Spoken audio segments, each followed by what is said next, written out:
Hello, Augies Worldwide.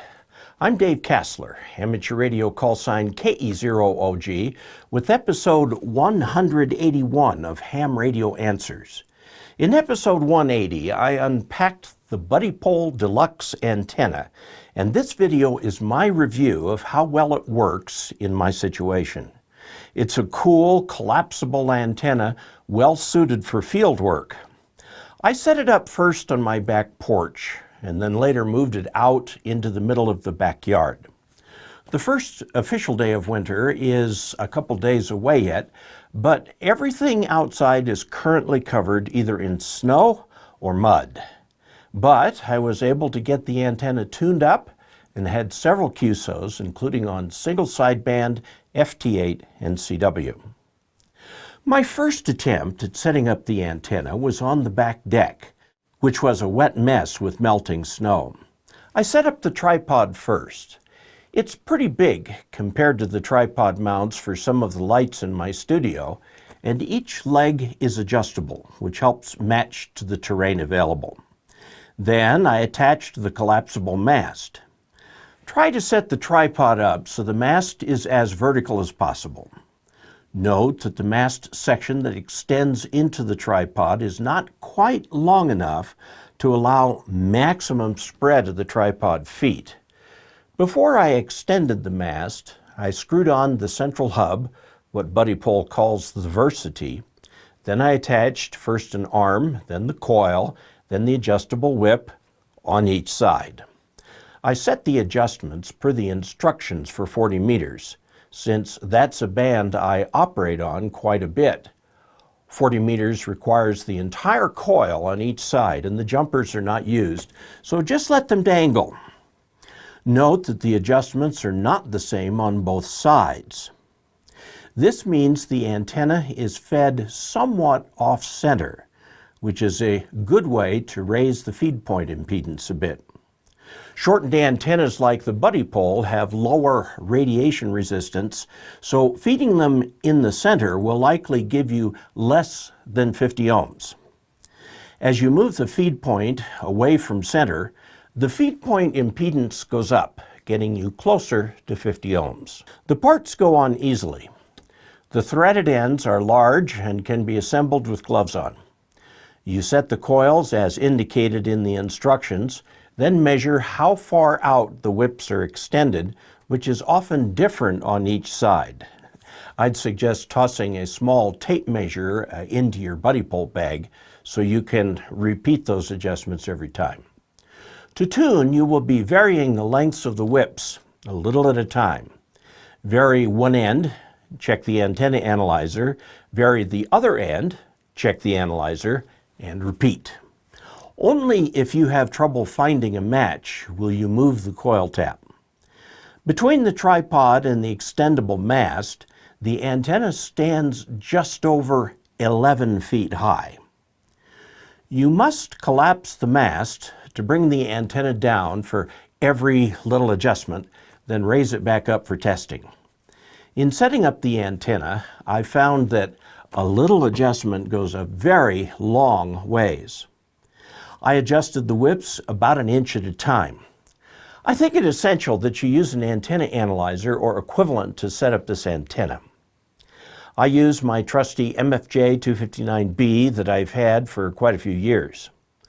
On 40 meters, the Buddipole covers only a portion of the band, about half, so you will need to adjust it if you go, for example, from single sideband to CW.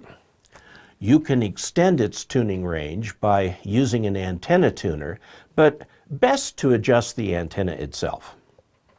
Now, it's great that the Buddipole is set up for portable operation and has a measured 25 feet of coax, but it was much too cold for me to sit outside with my QRP rig next to the antenna. So I unscrewed the coax from my MFJ 1886 receive-only antenna and connected it to the Buddipole coax with a barrel connector. I went inside to the other end of the coax, and the SWR was haywire. I wondered if there were a problem with the coax, so I terminated the outside end with a 50 ohm dummy load, went back inside, and found that my antenna analyzer gave me 50 ohms across the HF band. So the coax was okay. I called Buddipole and spoke with Chris, who was patient and helpful. He said he usually suggests people make their first tuning attempts on 20 or 17 meters because on those bands the antenna will tune the entire band. He said tuning for 40 is hardest because the tuning is a bit touchy. I took his advice and retuned for 20 meters. After setting it up per the instructions out on the back deck, I ended up taking an inch off the recommendations on each side by shortening the whips. I then mated the antenna's coax to the existing coax that went inside and headed in out of the cold. Lo and behold, the antenna's best SWR was right at 14.0 megahertz, and the SWR was less than 2 to 1 across the band. I did notice that the resistive part of the impedance was closer to 30 ohms than 50, which meant the SWR never went entirely to 1 to 1.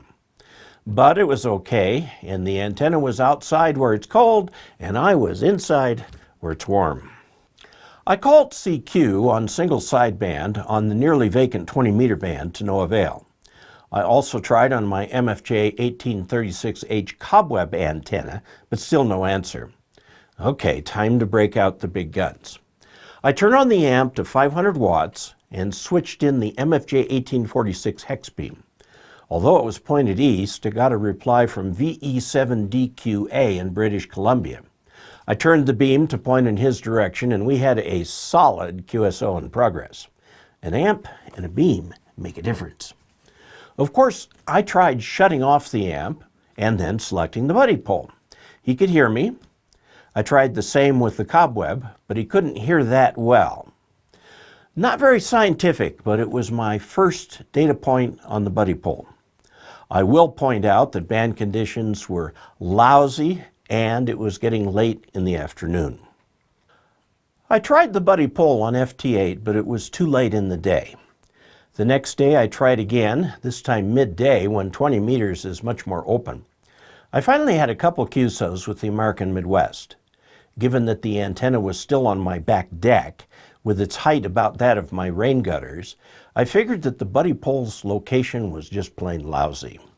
So I picked it up and moved it out into the backyard, sort of equidistant from my vertical, the hex beam, the cobweb, and my horizontally mounted MFJ 1788 magnetic loop up on the roof. I realized that the Buddipole interacts with all these antennas, but the location proved much better. I oriented it with the dipole lens pointing north-south, which means it favored the east and west directions. Note that I didn't have to retune the antenna. It still had excellent SWR for 20 meters. I started with FT8. 20 meter FT8 was jam-packed. I used my Yaesu FTDX 3000 set for 25 watts, and my software is WSJTX. As an aside, note that WSJTX version 2.0 is out now, and it is not backwards compatible with earlier versions, so be sure to upgrade immediately. It's free.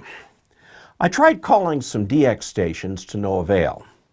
After several successes with stateside signals, I figured that if the reported signal strength was about -6 or higher, meaning 0 is higher than -6, I had a pretty good shot at being heard.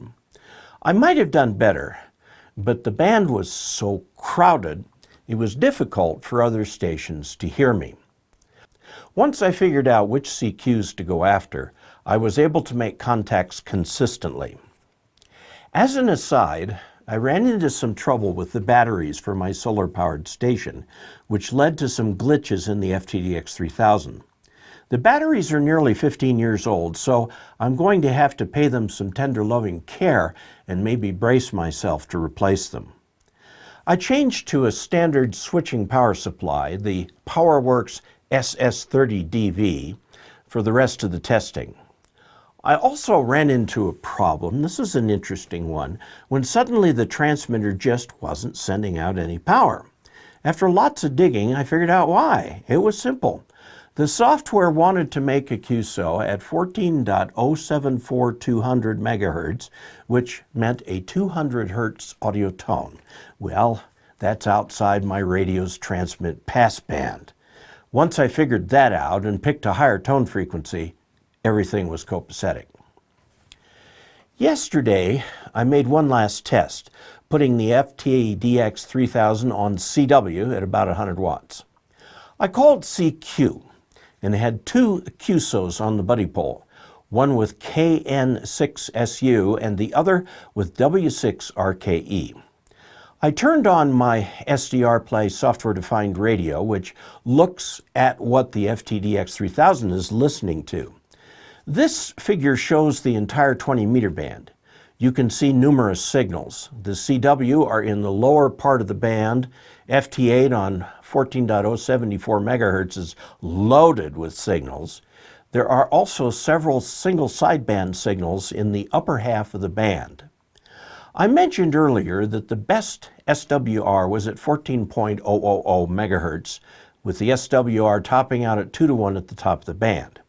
If you look carefully at the picture, you can see that the band noise drops just a bit toward the higher end of the band. It's all perfectly serviceable though. Okay, so the bottom line so far is this. The antenna works. It's a compromise antenna, yes, but it works. It's by far the smallest of the antennas I have, but based on a single data point, it works a bit better than the Cobweb. The antenna is solidly made, in fact remarkably so, and once you get the tuning set up, it appears to be repeatable. I have not yet tried the antenna along with our travel trailer, but I'll be taking the trailer and the antenna to Quartzfest in January, and I'll certainly be trying it there. I packed everything back into the bag, or at least I tried to. It turns out to require a degree in Buddipolology to repack everything neatly in the bag. I finally did it after many tries. The bag includes everything, including the tripod and mast, the guying kit, and the coax. Do I recommend the antenna? So far, so good, so yes. It's rather pricey at about $450, but you're getting something pretty rugged for your money. As I continue to use it, I'll be sure to report back to you. In channel news, I'm pleased to report there are now more than 45,000 Augies, meaning subscribers, worldwide. And I seem to be getting pretty regular with the Saturday YouTube live sessions held at noon U.S. Mountain Time, which is 1900 UTC during the winter. The Saturday live stream is devoted to answering your questions, whether posed at dcasler.com/ask-dave or sent to hamradioanswers@gmail.com. I also try to answer questions posed during the live stream chat. If you have subscribed and clicked on the bell, you should get a notice as each session goes live. If you aren't, make sure the bell is clicked and also check your spam folder. You can also go directly to the live feed at youtube.com/c/davidkassler/live. Note that it says David Kassler. This is different from my channel link, which is youtube.com/user/Dave They got Dave for the channel and David for the live stream. Go figure. Thanks for all your support, suggestions, and ideas. Please like and share this video. Please subscribe and also click the bell so you'll get an email notification of all new videos. I like to distribute knowledge wisely, and my videos are free for the viewing on YouTube. Thank you for the many patrons who are supporting this channel via patreon.com, and to those who drop a little something into the tip jar at ke0og.net/tip-jar. All is most gratefully acknowledged and appreciated. At this holiday season, I wish all of you a Merry Christmas and a Happy New Year. Until we next meet, 73.